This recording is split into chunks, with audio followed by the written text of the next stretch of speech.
Greetings and salutations, friends, and welcome back to more Warhammer 40k lore, with our fourth and final Blood Angels second founding successor chapters, the Angels Vermillion. They were formed out of the 9th chapter of the original Blood Angels Legion, then under the command of Praetor Kalen, who would take up the mantle as the Angels Vermillion's first chapter master, their name being the same one that they had used within the Legion, as they had already gained a reputation for excellence. They are now, however, a very unknown chapter and excessively secretive beyond the usual standards of the Blood Angels.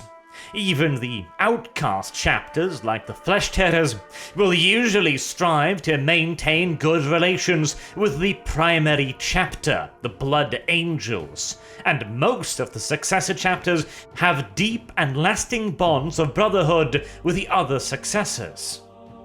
Not only do the Angels Vermillion lack these bonds, they actively reject them, even going so far as to levying threats at Lord Commander Dante and the Blood Angels that if they are not left alone, they will expose their curse to the wider Imperium.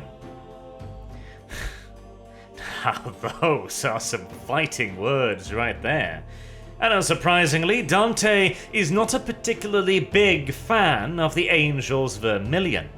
For whilst the existence of the Black Rage and the Red Thirst is a poorly guarded secret in the upper echelons of the Imperium, the full extent of it, the severity of it, and the potential ramifications and history of it are only known to the absolute uppermost echelons of Imperial Command and the Inquisition. Having it be known to the entirety of the Imperium would do irreparable damage to the Blood Angels' reputation, their legacy, and quite possibly to the defensive integrity of the Imperium, as Imperial commanders and other Astartes chapters may begin refusing to cooperate alongside not merely chapters like the Flesh Tearers, whom have already got quite the reputation for overzealous combat actions, but the entirety of the Blood Angels chapter and their successors. And that is still the best case scenario. We saw with the War for Badab what can happen when overzealous inquisitors begin butting heads with the Astartes. And considering the close familial bond between the various Blood Angels chapters, the real nightmare scenario would be the denunciation of one to the extent of excommunicatis traitoris, which could plunge damn near the entirety of the Imperium into a civil war with most, if indeed not all, of the Blood Angels chapters. Again, it's quite the threat. But what would lead the Angels Vermillion to go so far to maintain their secrecy? Over the course of this mini-series, we have seen again and again that the Blood Angels' successor chapters have plentiful reason to keep themselves at a very safe distance from Imperial population centers. And yet, the Angels Vermillion's reason for their self-imposed exile is a rather unique one. A potent mix of shame and resentment. For whilst all the chapters honor and venerate their Primarch Sanguinius, the Angels Vermillion fear, and even to an extent loathe, the Angel. They view him not as the noble savior of the Imperium that allowed the Emperor to finally strike down the arch-traitor Horus. Instead, they view Sanguinius as a curse, a creature corrupted by chaos that in turn blighted his sons for eternity. They are deeply ashamed of the black rage and the red thirst, and equally so resentful of the other Blood Angels chapters for not rejecting it enough.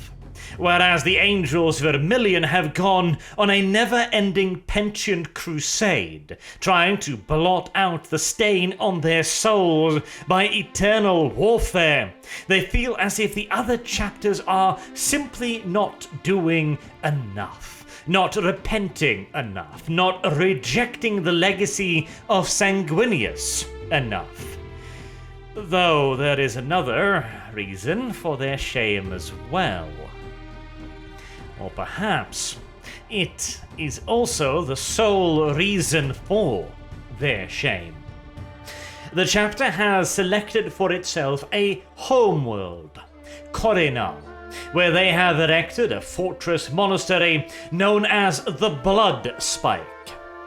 It is a nearly 460 meters tall tower, standing defiantly in the middle of the shallow sea, with a large bay at its base and vast shield generators which protects it from the titanic tidal waves that cross the sea again and again, breaking against its walls and shields. This fortress monastery is far removed from the rest of the population. The world itself is not an overly hostile one by the standards of Astartes' recruiting worlds. In fact, areas of it are even rather welcoming, making it a seemingly strange choice for the chapter to put down its roots. But the reason for it is a ritual that the Angels Vermillion discovered very early on in their separation from the main legion. A ritual they refer to as the Sorrowing. Every 50 years, all of the Angels Vermillion are required to return home to the fortress monastery for the ritual, or carry out its equivalent immediately wherever they are. They then go into the local population and demand a tithe of blood.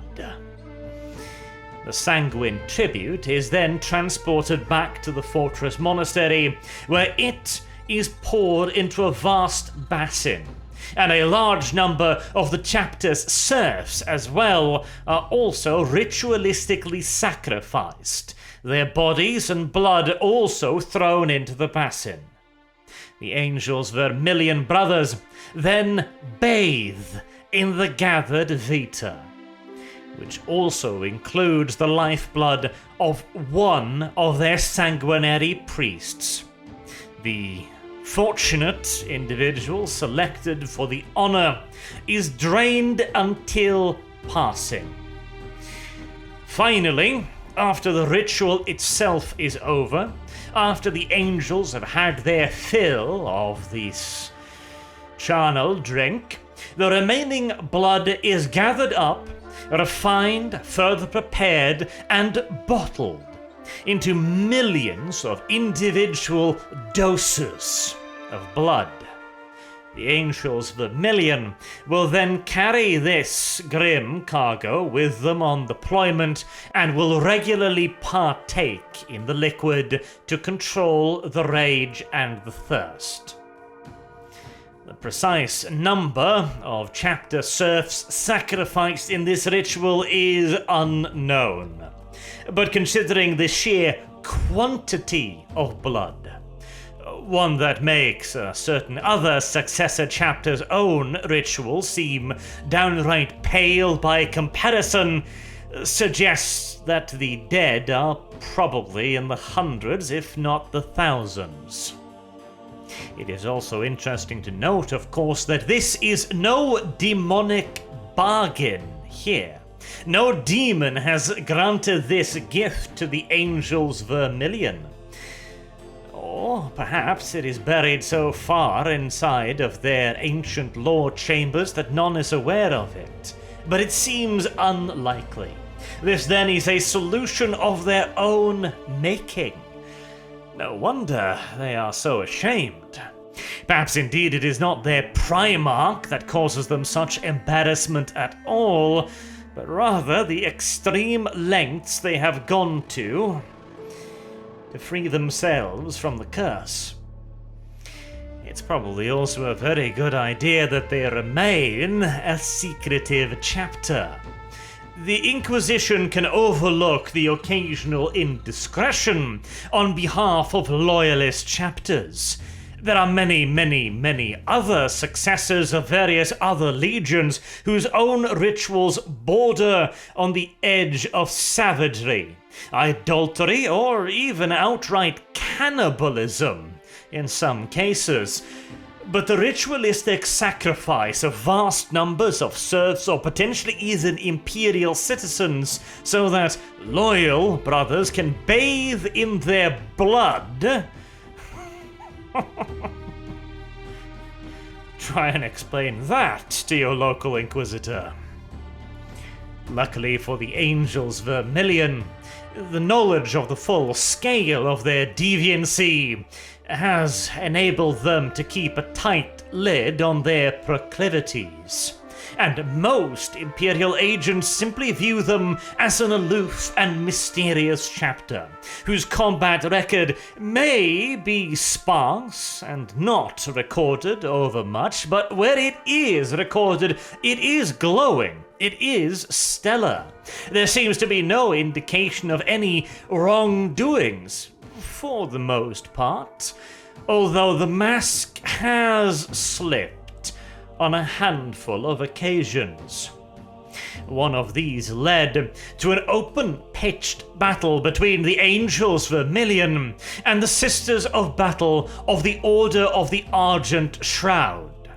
Their canoness, Dissenter, had uncovered what she believed to be absolute evidence of the Angels' deviancy. The sisters sought to bring them to task during the Third War for Armageddon. Even whilst engaging the common enemy of the Greenskin, the sisters decided to prioritize the Angels Vermillion and launch several attacks upon their forward bases, leading to small-scale yet repeated and ferocious skirmishes and engagements with the Space Marines. The chapter was able to extract themselves from that conflict without building up all too much more in the way of infamy. But they are walking a tight rope, and they make sure to avoid contact with overzealous allies as often as possible. They also go to great lengths to assure that they are not deployed alongside their fellow blood angels, both due to the previously mentioned resentment of the other sons of Sanguinius, but also due to a certain fear that they might pick up on something that the Angels Vermillion would be able to hide from other mortals. Perhaps the low rate of incidence of the Black Rage and the Red Thirst amongst the Angels' ranks might clue their brothers on to the fact that something's not quite right. Perhaps their allies' psyches might be able to detect the taint on their souls. Regardless, it is best to avoid any contact with other successor chapters wherever possible. This is easier said than done on some occasions. Whilst mostly the Angels Vermillion are able to operate on the fringes of Imperial space and society, there are certain old, honored traditions, like, for example, service in the Death Watch, that often requires them to stay a little bit too close to their honored brethren for their liking.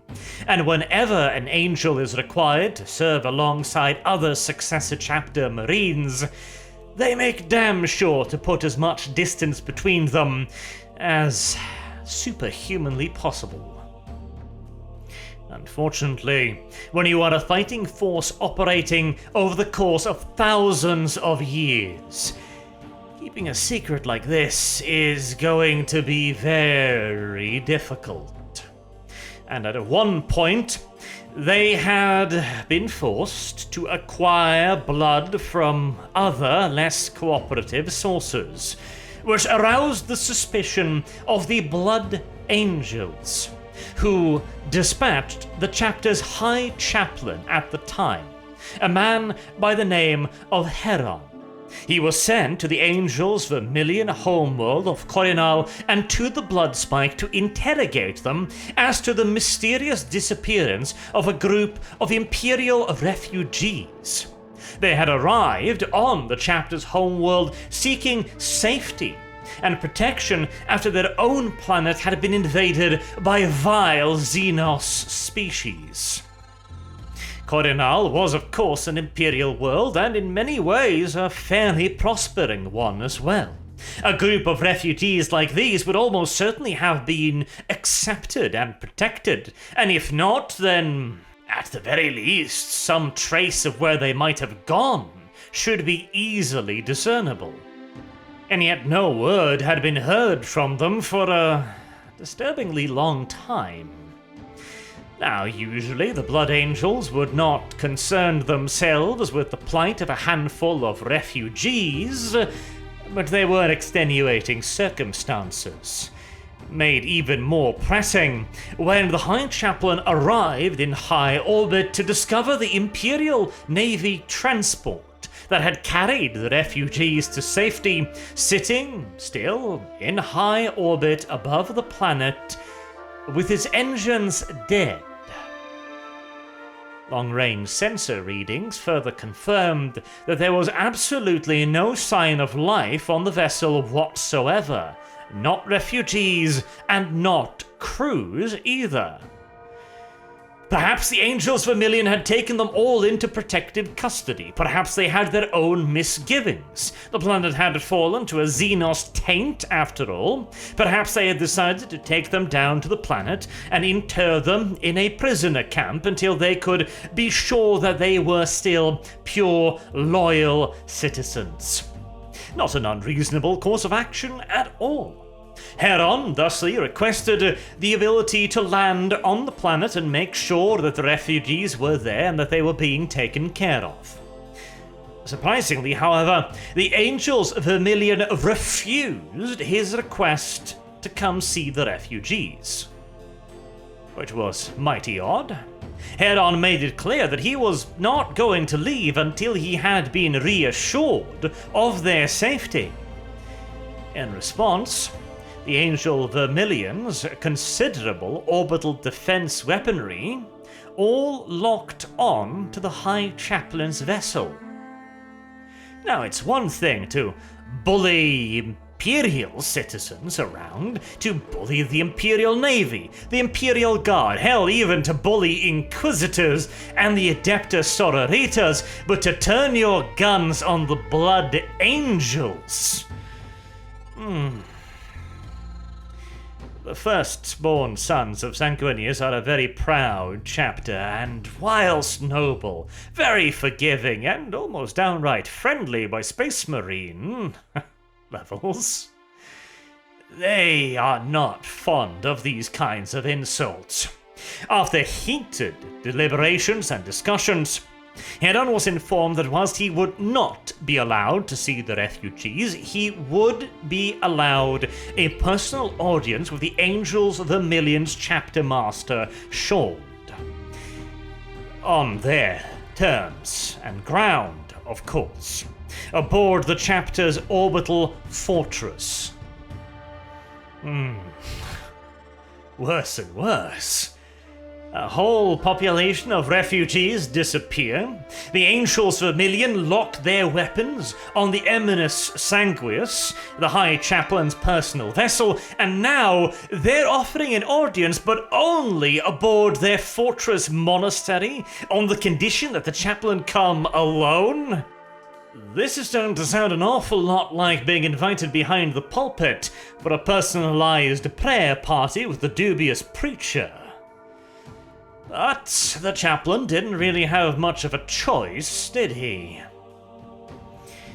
He made sure to make it very plain, indeed, that the Eminus Sanguis was under strict order to send off an immediate emergency astropathic message should it be fired upon, and that any such hostile action would be seen as a declaration of war by the Blood Angels, before traveling to the fortress, where the Angels Vermillion chapter master met him, brought him into a large gathering hall, and showed him exactly what had happened to the refugees, and what was happening to the last handful of them, even as the two spoke. Angels Vermillion battle brothers were killing the last of the refugees and draining them of their blood to be pooled in vast containers right in front of the Blood Angel's High Chaplain. And as he stood there, undoubtedly hearing the thundering of his own twin heartbeats in his temples as his soul dropped in his chest, the chapter master explained dispassionately and calmly that the refugees had had the misfortune of coming to Coronal right when the chapter was undergoing the sorrowing. And so, instead of further depleting their own population, they had chosen to take the refugees instead. The blood would be harvested, the ritual would be carried out, and the leftovers would be bottled, preserved, and eventually in small doses installed into the Battle Brothers' power armor to be dispensed directly into their bloodstream. All of this was to protect them from the Black Rage and the Red Thirst. The chapter master explained the entire procedure, whilst Heron stood there, experiencing a very rare feeling for a space marine. Distress, helplessness, and a complete sense of being absolutely lost. Eventually finishing with describing all of the horrific crimes committed by his chapter over the course of millennia upon millennia upon millennia, a long lineage of millions of sacrifices, no doubt, he eventually finished. And the High Chaplain's emotions turned to anger, rage. He swore that he would put an end to this and tried to kill the chapter master. A predictable response, and his sanguinary guards immediately stepped in between the chapter master and the enraged High Chaplain, who slew two of them before the rest could bring him to the ground and disarm him. But before they could take his life, Shauld ordered them to halt. If the chaplain died here, his ship would send its message. Even if they opened fire right now, the astropathic distress call would almost certainly escape. The Blood Angels would come looking for their High Chaplain, and this time they would be bringing a lot more than a single ship. Facing down the combined might of the Blood Angels and a significant number of successor chapters as well, the Angels Sanguine would undoubtedly have been wiped out. And so Shauld had come up with a different solution. He informed the chaplain that he would not kill him. He would return him to his ship, unharmed. He would let him return to Dante to brief his chapter master of his chapter's entire history. But if Dante ever came looking for a settlement of grudges and of honor, then the Angels Vermillion would make their secret known to the entirety of the galaxy. And there we have the reason for the threat. Dante was not amused, and immediately ordered that any contact that remained with the Angels Vermillion be broken immediately, that they would be shunned, avoided, and they were never to receive the aid of the Blood Angels ever again. They are persona non grata as far as they are concerned, and if I know Dante right, I wouldn't be surprised if he is looking for an opportunity to correct his wayward brothers. Though not all of the Angels Vermillion are a complete lost cause, there are those amongst their ranks who do still have honor, who feel deeply ashamed at their actions but view it as a necessary evil. Now, again, one could judge their sins up against some of the other successor chapters, and a lengthy argument could be had as are the most severe.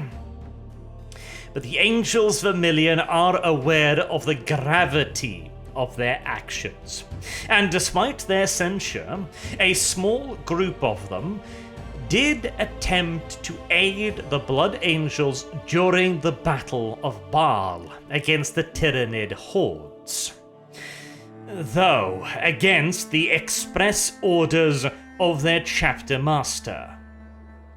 Leading the rebels, Captain Fenn rallied some 3 companies of the Angels Vermillion to try and get to Baal.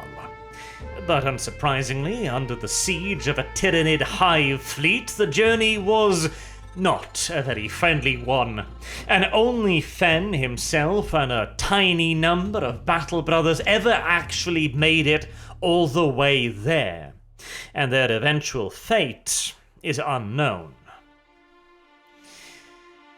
The Angels Vermillion. I do like their backstory. I really do. It's nice to see, again, a pinch of darkness and be reminded that back in the good old days of 40k, this was the norm. Even the most laudable of chapters usually had something to hide, others more obviously than some. Dark Angels certainly come to mind. But it's such a good counterweight, isn't it? Of course, I'm sure the Angels Vermillion have been fully reinforced by Primaris Marines at this point, who will see the enormous vats of blood gathered from the civilian population and simply just go, oh, alrighty then, we'll keep this secret too. After all, if the Primaris Marines can be inducted into the Dark Angels, I'm sure they won't have any problems within the Angels Vermillion either. Until next time, I have been Arch. Thank you all very much for listening. If you liked the video, please do consider leaving a like and a comment in the section down below, as that is the best way you can help the channel out. And of course, as always, have a good day.